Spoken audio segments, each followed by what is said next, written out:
If you're retired, getting close to retirement, or simply living on a fixed monthly income, I know there's a lot on your mind right now. Will your Social Security come on time next month? Did your Medicare plan change, and will your prescriptions still be covered? Are taxes going to take a bigger bite than you expect? And what happens if you miss a deadline or forget to send a piece of paperwork? These are real worries. You worked hard for decades, and now the rules, the forms, and the fine print can feel like they move faster than any of us can keep up with. So let's slow everything down together. I'm going to walk you through what matters before the year ends and as the new year begins, in clear steps that reduce surprises, help you protect your benefits, and let you keep more of what you've earned. First things first, let's make sure you know exactly where your money is going today.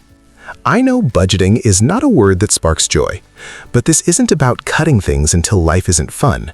It's about gaining control and reducing anxiety. Pull 1 month of bank and credit card statements and look for quiet leaks. Do you see a streaming service you forgot? An insurance premium that crept up after the last renewal? An automatic payment for something you no longer use? This small exercise gives you back choices. When you see your money clearly, you can decide what stays and what goes. And that alone often makes people breathe easier. Retirement doesn't magically simplify cash flow. In many ways, it gets tighter because the income side is more fixed. So this check-in is the foundation that supports every other decision we'll talk about.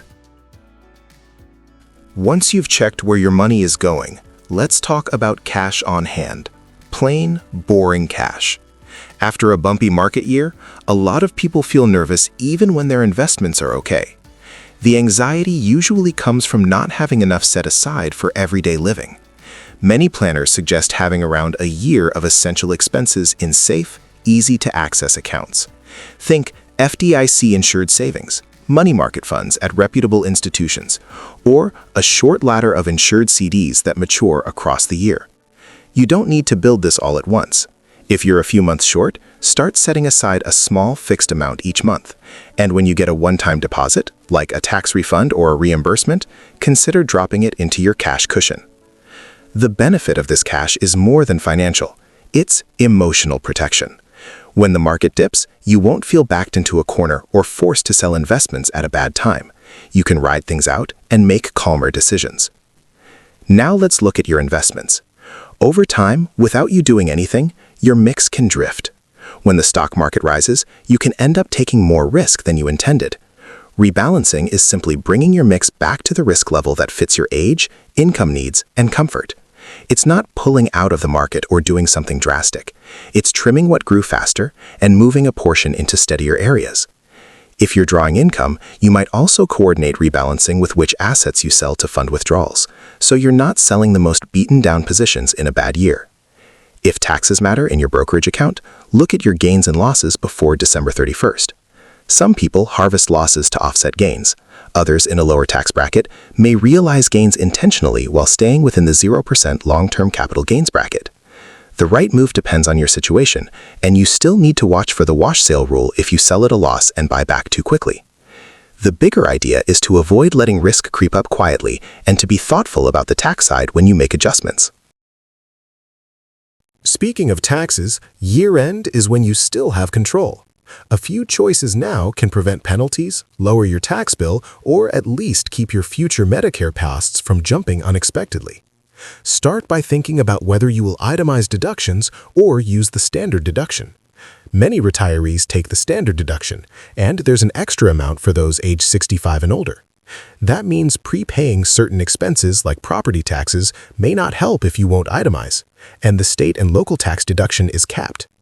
Some localities don't allow you to prepay next year's property tax unless it's already been assessed. If you do itemize and your numbers are close, consider timing medical payments and charitable gifts to bunch them into 1 year rather than spreading them thin every year. Medical expenses above a certain percentage of your adjusted gross income can be deductible, but the timing matters, so keeping receipts in one place makes this much easier. If giving to charity is already part of your life, there's a tax-smart move many people miss until someone mentions it late in the year. If you have an IRA and you're age 70 and a half or older, you can send money directly from the IRA to a qualified charity. This is called a qualified charitable distribution. When it's done correctly, that amount doesn't show up as taxable income. And if you're required to take minimum distributions, it can count toward that. The key is that the money must go straight to the charity, not to you first, and the charity has to be eligible. You'll still need an acknowledgement, just like with any donation. Policies around the annual limit adjust for inflation, and the exact number can change each year, so it's smart to confirm the current limit before you act. This approach can be a quiet money saver, especially if you don't itemize, because you get the tax benefit through lower income rather than through a deduction. Now let's talk about required minimum distributions. Once you reach the required age under current law, the IRS expects you to take out a certain amount from most retirement accounts each year. If you miss it or take too little, the penalty can be steep, although there's a process to fix mistakes if you act promptly. The rules changed in recent years, including the age when RMDs began, so it's important to verify which rule applies to you. Roth IRAs are different and generally don't require RMDs during the original owner's lifetime, but inherited accounts have their own rules that can be confusing. Many beneficiaries now have a 10-year window to empty inherited IRAs under current law, and some may still need to take annual amounts in those years. This is one of those areas where a quick check with your account custodian before year-end can prevent a headache. Also remember that if you have several traditional IRAs, you can often calculate the total RMD across them and take it from one IRA, but that generally doesn't apply across different account types like 403(b)s and 401(k)s. Details matter here. If you realize you will owe taxes for this year and you're worried about underpayment penalties, there's a useful safety valve many people don't know. If you take a distribution from an IRA and have taxes withheld in December, those withholdings are usually treated as if they were paid evenly throughout the whole year. That means a year-end withholding can help you meet the safe harbor and avoid penalties, even if your estimated tax payments were light earlier. This doesn't make sense for everyone, but it's a powerful tool if needed. Another planning conversation that's especially valuable before RMDs begin is whether a Roth conversion is right for you. In some years, your taxable income may be lower, and converting a portion of pre-tax money to Roth at a controlled tax rate can reduce future RMDs and lower future Medicare income-related monthly adjustment amounts, those IRMA surcharges that raise premiums for Part B and Part D. But here's the caution. Conversions increase your taxable income in the year of the conversion. That can push more of your Social Security into the taxable category, bump you into a higher bracket, or trigger IRMA if you cross certain thresholds. IRMA uses a 2-year look-back, so your 2025 premiums may be based on your 2023 income. If you've had a life-changing event, such as retirement, marriage, divorce, or the death of a spouse, and your income has dropped substantially since the year being used, you have the right to request a reconsideration. There is a specific form for that process, and you attach proof of the event and your new income. If you think a Roth conversion is smart for you, it generally needs to be completed by December 31 for that tax year. This is a place where a quick conversation with a tax professional can pay off. Let's shift to Social Security, because that check is a lifeline for a lot of households. Each January, cost of living adjustments change the amount you receive. The payment dates are mostly based on your birthday. If your check is late, confirm that your bank account on file is correct and that there were no recent changes to your address or representative payee. If you still get a paper check, consider switching to direct deposit or a Treasury-backed debit card to reduce delays and the risk of lost mail. If you work part-time and you haven't reached your full retirement age, there's an earnings test. If you go over the annual limit, Social Security withholds some benefits. It's not a tax, but the timing can surprise people, so it's better to plan.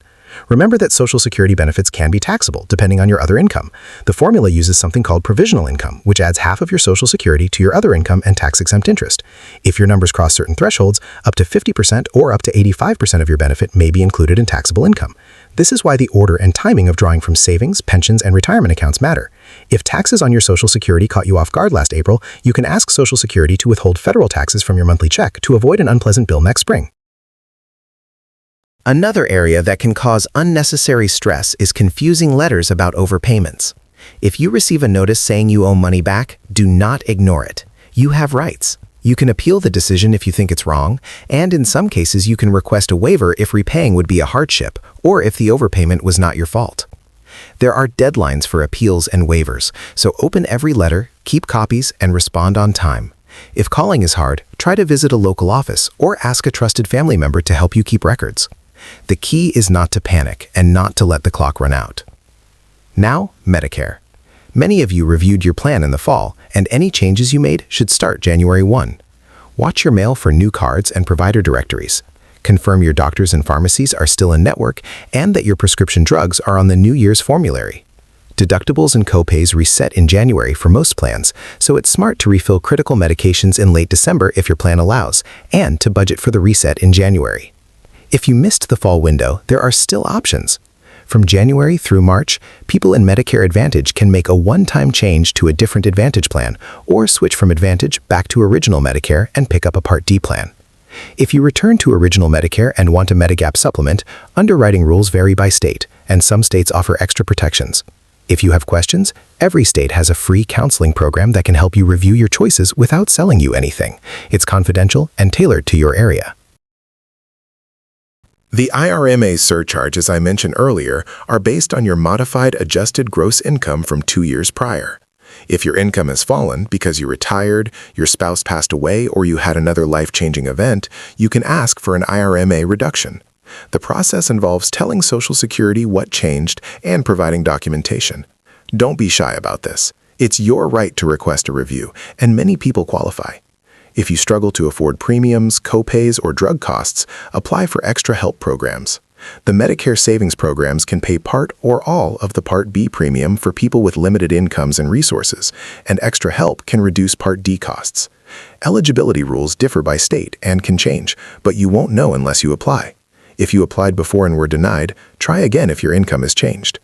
On the Medicare side, many states are still rechecking eligibility after pandemic-era protections ended. If you're on Medicaid or on a Medicare savings program that's administered through Medicaid, make sure your state has your current address and phone number. If you receive a renewal packet, respond by the deadline, even if nothing has changed. If you miss a response, coverage can stop, sometimes by mistake. You have the right to appeal if you're terminated and you believe you're still eligible. In many states, if you appeal quickly, your coverage can continue while the decision is reviewed. Keep copies of everything you send, and if you need help, call a local legal aid office or a community organization familiar with Medicaid renewals. If you receive SNAP to help with groceries, pay attention to recertification letters. For households with a person 60 or older, there are special deductions that can increase your benefit if you report them. One of the most overlooked is the medical expense deduction. If you have out-of-pocket medical costs above a small threshold, those expenses can be counted to raise your SNAP allotment. That includes prescription copays, some over-the-counter items recommended by a doctor, and certain medical supplies. Keep receipts and submit them when you recertify. If your benefit drops suddenly and you don't understand why, you can ask for an explanation and request a fair hearing if you believe a mistake was made. These are your rights. Let's come back to paperwork, because this is where small oversights create big pain. Check the beneficiaries on your retirement accounts, annuities, and life insurance. These forms generally override your will. If a former spouse is still listed on an old IRA because a form was never updated, that money could go to the wrong person. Choose both primary and contingent beneficiaries so the money goes where you intend, even if your first choice has passed away. If your bank offers payable on death or transfer on death designations, consider using them to make things easier for the person settling your affairs. While you're at it, gather key documents in one place. Make a simple list of your accounts, how to access them, and the names and phone numbers of the companies involved. Add copies of your Medicare card, your insurance cards, your Social Security award letter, and any pension information. Put a copy of your power of attorney and healthcare directives where a trusted person can find them in an emergency. You don't need to make it complicated. Even a plain envelope with a clear label helps. The feeling of control you get from organizing your papers is real, and it's a gift to the people who love you. I want to say a word about security. Scams targeting older adults are getting more sophisticated. The goal is not to make you suspicious of everyone, but to help you put a few locks on the doors. The government will not call to threaten arrest or demand gift cards. Medicare and Social Security usually communicate by letters, not aggressive phone calls. If you get a call that makes your heart race, hang up and call the official number on your statement instead. Check your bank and credit card alerts so you get a message when something unusual happens. Look over your Medicare summary notices and explanation of benefits for charges you don't recognize. Fraudsters slip small amounts through, hoping no one notices. If you want an extra layer of protection, consider placing a credit freeze with the major credit bureaus. It's free, and you can temporarily lift it when needed. If something goes wrong, act quickly. Early action can stop a small problem from becoming a big one. Another set of questions that come up this time of year are about helping family and gifting. If you plan to help a child or grandchild, there are two important guardrails to remember. First, gifts generally do not create tax for the person receiving the money. There are annual limits that guide whether you need to file a simple form, but most people never owe gift tax. Second, Large transfers can affect future Medicaid eligibility for long-term care because of the look-back period. If you might need Medicaid to help with nursing home costs in the future, transferring assets within the look-back window can cause a penalty period. That doesn't mean you can't help family, but it does mean you should understand the trade-offs before moving big amounts. This is one of those areas where a short conversation with a knowledgeable advisor can prevent an unpleasant surprise. If you still work part-time or have earned income, even in retirement, there are ways to strengthen your future. You can contribute to an IRA for yourself or for a spouse with little or no income as long as you have earned income and stay within the annual limits.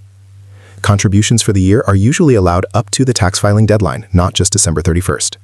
If you have a high deductible health plan and have not enrolled in Medicare yet, an HSA can be powerful, but be careful. There are special rules around when Part A coverage starts that can make late HSA contributions ineligible, so don't guess. Get clear guidance before contributing if you are near Medicare enrollment. I also want to acknowledge the emotional side of money in retirement. There is pressure not to make mistakes because it feels like there is less time to recover. That pressure can make decisions feel heavier than they need to be. The goal here is not perfection, it is flexibility.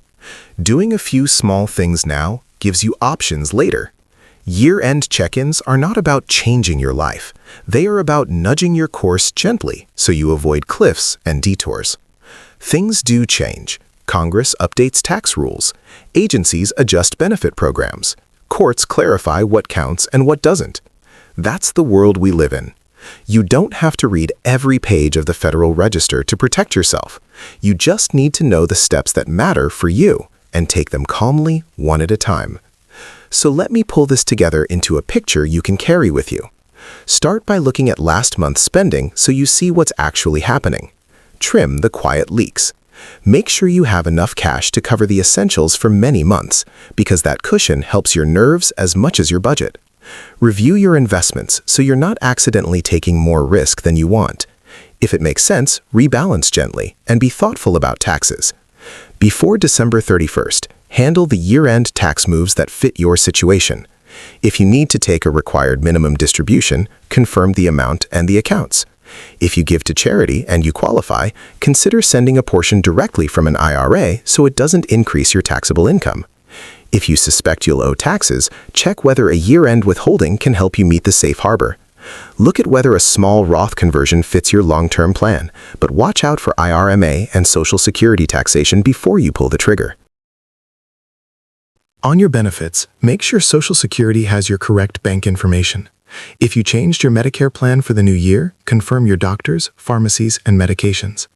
If you didn't change plans and you're worried that your drugs moved to a different tier, call your plan and ask. If your income dropped and you're facing higher Medicare premiums because of your old income, request a review. If premiums and copays are a real strain, apply for extra help programs. On Medicaid and SNAP, open every letter, return forms on time, and remember your right to appeal. Use the medical expense deduction in SNAP if you're eligible. These are not favors, they're rules written into the programs to protect you. Clean up your paperwork, update beneficiary forms, and add contingent names. Consider setting payable on death or transfer on death on bank and brokerage accounts when appropriate. Put your key documents where a trusted person can find them. Set a couple of simple security alerts so you get a nudge if something odd happens on your accounts. And if you ever feel frozen or overwhelmed, pick one small thing and do that today. Maybe it's calling your IRA custodian to confirm your RMD was processed. Maybe it's putting your insurance cards and a list of medications in an envelope and labeling it for emergencies. Maybe it's checking that your bank account for direct deposit is current. Small steps stack up. I also want you to know you're not behind. If you're hearing about some of this for the first time, that's okay. This is a lot to carry, and the systems are not always simple. You do have rights. You can ask questions. You can appeal decisions. You can take the time you need to understand your choices before you act. And you do not need to do everything at once. 1 or 2 steps can make a real difference in January, and then you take the next ones when you're ready. Here's how you can put this into action right now. Choose a quiet moment. Make a cup of tea or coffee. Gather your last bank statement, your Social Security letter, your Medicare card, and a list of your monthly bills. Look for one leak to close, one update to make, and one protection to add. Maybe you cancel an old subscription, verify your direct deposit, and set a bank alert for transactions over a certain amount. Later this week, review your beneficiary designations. Before year-end, if applicable, confirm your RMD and adjust any withholding you need. If you think you qualify for extra help or a Medicare savings program, put in an application. If you changed plans during the fall, call your new plan and confirm your medications for January. If something in your income changed significantly and IRMA is hitting you, gather your documents and request a reconsideration. Every one of those actions helps you keep more of your money, reduce stress, and avoid surprises. As you head into the new year, let's keep our focus on staying informed and steady. The goal is to help you understand the law in plain language, know your rights in the programs you depend on, and avoid being blindsided by changes. If this guidance helped you feel a little clearer or less anxious, consider sharing it with someone else who might be worrying in silence. There's comfort in knowing you're not the only one figuring this out, and a lot of people don't know where to start until a friend points them in the right direction. Before we wrap up, a quick reminder. This is general education to help you understand the rules and your options. It's not personal financial, legal, tax, or medical advice. Everyone's situation is different and the numbers and thresholds can change. Before you make a big decision, especially about taxes, benefits, or transfers, talk with a qualified professional who can look at your specific facts. Use official sources for final answers, keep copies of everything you submit, and never be embarrassed to ask for help.